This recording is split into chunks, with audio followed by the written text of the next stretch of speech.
April 3, 2026 శుక్రవారం చెన్నైలోని ఎం.ఏ. చిదంబరం స్టేడియంలో జరిగిన ఇండియన్ ప్రీమియర్ లీగ్ (ఐపీఎల్) 2026 ఉత్కంఠభరిత పోరులో పంజాబ్ కింగ్స్, చెన్నై సూపర్ కింగ్స్పై 5 వికెట్ల తేడాతో ఓ ఘన విజయం దక్కించుకుంది. ఈ నిర్ణయాత్మక విజయంతో పంజాబ్ కింగ్స్ 210 పరుగుల భారీ లక్ష్యాన్ని విజయవంతంగా ఛేదించింది. ఇది ఈ సీజన్లో వారికి వరుసగా రెండో విజయం. దీంతో వారు ఐపీఎల్ పాయింట్ల పట్టికలో అగ్రస్థానంలోకి దూసుకెళ్లారు. మరోవైపు చెన్నై సూపర్ కింగ్స్ వరుసగా రెండో పరాజయం చవిచూసింది. దీంతో వారు లీగ్ పట్టికలో అట్టడుగు స్థానానికి పడిపోయారు. ఈ మ్యాచ్లో ఇరు జట్ల ఆటగాళ్లు దూకుడుగా బ్యాటింగ్ చేసి పరుగుల వర్షం కురిపించారు. అయితే పంజాబ్ తెలివైన చేజింగ్తో చెన్నై భారీ స్కోరును అధిగమించి విజయం సాధించింది.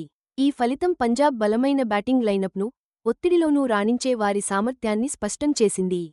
మరోవైపు ఈ సీజన్లో రెండోసారి భారీ స్కోరును కాపాడుకోలేకపోయిన చెన్నై తమ వ్యూహాలను సమీక్షించుకోవాల్సి ఉంది.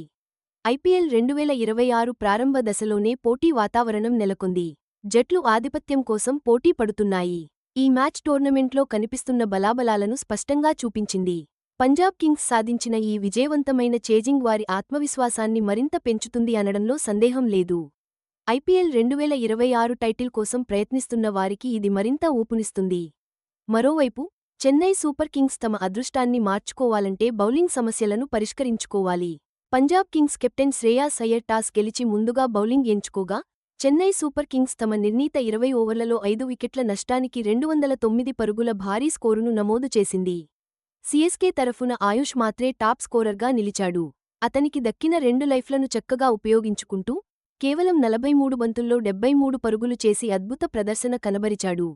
అతని ఇన్నింగ్స్ చెన్నైకి చాలా అవసరమైన ఊపునిచ్చి, గట్టి లక్ష్యాన్ని నిర్దేశించేందుకు దోహదపడింది. మాత్రేకు తోడుగా శివం దూబే 27 బంతుల్లో కీలకమైన అజేయ 45 పరుగులు చేసి, ఇన్నింగ్స్ చివర్లో తనదైన పవర్ హిట్టింగ్ సామర్థ్యాన్ని ప్రదర్శించాడు. సర్ఫరాజ్ ఖాన్ కూడా కేవలం 12 బంతుల్లో 32 పరుగుల మెరుపు ఇన్నింగ్స్ ఆడి, చెన్నై స్కోరు వేగాన్ని మరింత పెంచాడు.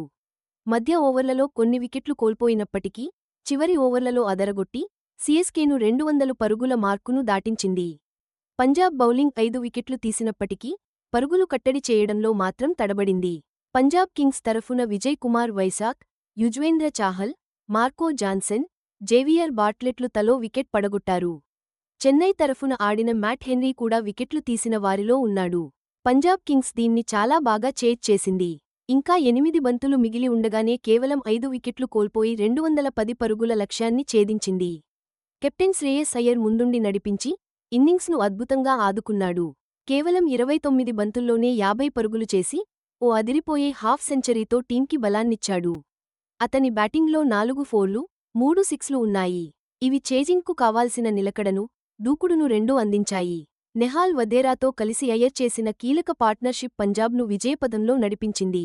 అంతకుముందు ఇన్నింగ్స్ స్టార్టింగ్లో ప్రియాంశ్ ఆర్య కేవలం 11 బంతుల్లో 39 రన్స్ చేసి ఓ మెరుపు ఆరంభం ఇచ్చాడు. ప్రభ్సిమ్రాన్ సింగ్ కూడా 34 బంతుల్లో 43 రన్స్తో తన వంతు పటిష్టమైన సహకారాన్ని అందించాడు. పంజాబ్ కింగ్స్ మిడిల్ ఆర్డర్ కూడా ప్రెజర్ను బాగా హ్యాండిల్ చేస్తూ, కావాల్సిన రన్రేట్ను తగ్గకుండా చూసుకుంది. కీలకమైన వికెట్లు, ముఖ్యంగా ప్రభ్సిమ్రాన్ సింగ్ రనౌట్, చివరి దశల్లో అయ్యర్ కూడా అవుట్ అయినప్పటికీ, మార్కస్ స్టోయినిస్ క్రీజులోకి వచ్చి, కేవలం 3 బంతుల్లో ఓ పవర్ఫుల్ 4తో కలిపి 9 రన్స్తో నాటౌట్గా నిలిచి, టీంకి విజయాన్ని ఖరారు చేశాడు. మొత్తానికి వారి క్రమశిక్షణతో కూడిన బ్యాటింగ్ ప్రదర్శనతో పంజాబ్ కింగ్స్ చాలా సులభంగా టార్గెట్ను అందుకుంది. ఈ టెన్షన్ చేజింగ్లో వారి బ్యాటింగ్ లోతును, నిలకడను స్పష్టంగా చూపించింది. ఈ మ్యాచ్ ఫలితంలో బౌలింగ్ ప్రదర్శనలు చాలా కీలకంగా మారాయి. చెన్నై సూపర్ కింగ్స్ విషయానికొస్తే, మ్యాట్ హెన్రీ అద్భుతంగా బౌలింగ్ చేశాడు. నెహాల్ వధేరాతో పాటు కూపర్ కొన్నోలీ వికెట్లను కూడా తీశాడు. అన్షుల్ కంబోజ్ కూడా కీలక వికెట్లు తీసి తన సత్తా చాటాడు. ముఖ్యంగా ప్రియాంశ్ ఆర్య, శ్రేయాస్ అయ్యర్ వికెట్లను పడగొట్టాడు. సీఎస్కే కీలక స్పిన్నర్ రాహుల్ చాహర్ పరుగులు సమర్పించుకున్నప్పటికీ, శ్రేయాస్ అయ్యర్ వికెట్ను మాత్రం తీయగలిగాడు. అయితే ఈ వ్యక్తిగత ప్రదర్శనలు చేసినా కూడా, చెన్నై బౌలింగ్ విభాగం 210 పరుగుల భారీ లక్ష్యాన్ని కాపాడుకోవడంలో విఫలమైంది. ముఖ్యంగా పంజాబ్ దూకుడు బ్యాటింగ్ని అడ్డుకోలేక చాలా ఇబ్బంది పడ్డారు. ఇక పంజాబ్ కింగ్స్ బౌలర్లు విషయానికొస్తే, వాళ్లు కూడా కాస్త ఎక్కువ పరుగులు ఇచ్చినా, కొన్ని కీలక సమయాల్లో అద్భుతంగా రాణించారు. విజయ్ కుమార్ వైశాఖ్ 2 వికెట్లు పడగొట్టాడు. అందులో ఆయుష్ మత్రే వికెట్ కూడా ఉంది. Yuzvendra Chahal, Marco Jansen, Xavier Bartlett కూడా ఒక్కో వికెట్ తీసి, చెన్నై స్కోరును 209 పరుగులకే పరిమితం చేయడంలో కీలక పాత్ర పోషించారు. కీలక దశల్లో వికెట్లు తీయడంలో, పరుగుల వేగాన్ని కట్టడి చేయడంలో చెన్నై బౌలర్లు విఫలమవడం వల్లనే పంజాబ్ తమ చేజింగ్లో చివరి వరకు ఊపందుకుని విజయం సాధించగలిగింది. ఈ గెలుపుతో పంజాబ్ కింగ్స్ ఐపీఎల్ 2026 పాయింట్స్ టేబుల్లో టాప్కి చేరింది. ఆడిన రెండింటిలోనూ గెలిచి వాళ్ల రెండో విజయాన్ని సొంతం చేసుకుంది.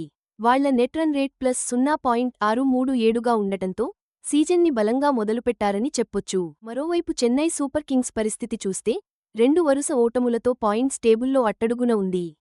తమ బౌలింగ్లో లోపాలున్నాయని, మంచి స్కోర్ చేసినా ఇంకా బాగా ఆడాల్సిందని Chennai Super Kings head coach Stephen Fleming ఒప్పుకున్నారు. కండరాల నొప్పితో పక్కకు సీనియర్ ఎన్ఎస్ ధోనీ టోర్నమెంట్ మొదటి 2 వారాలు ఆడడు అని అంచనా వేస్తున్నారు. ధోనీ లేకపోవడం కస్పై ప్రభావం చూపుతోందని ఫ్లెమింగ్ కూడా చెప్పారు. రుతురాజ్ గైక్వాడ్ కెప్టెన్సీలో చెన్నై ఈ ప్రారంభ సీజన్లో సవాళ్లను ఎదుర్కొంటోంది. ఇక ముందు చూస్తే పంజాబ్ ఈ జోరుని అలాగే కొనసాగించాలని చూస్తుంది. మరోవైపు చెన్నై సూపర్ కింగ్స్ మాత్రం మళ్లీ పుంజుకుని, తమ బౌలింగ్ లోపాలను సరిదిద్దుకుని, పాయింట్స్ టేబుల్లో పైకి రావడానికి, ఈ ఐపీఎల్ 2026 సీజన్లో బలంగా తిరిగి రావడానికి ప్రయత్నిస్తుంది.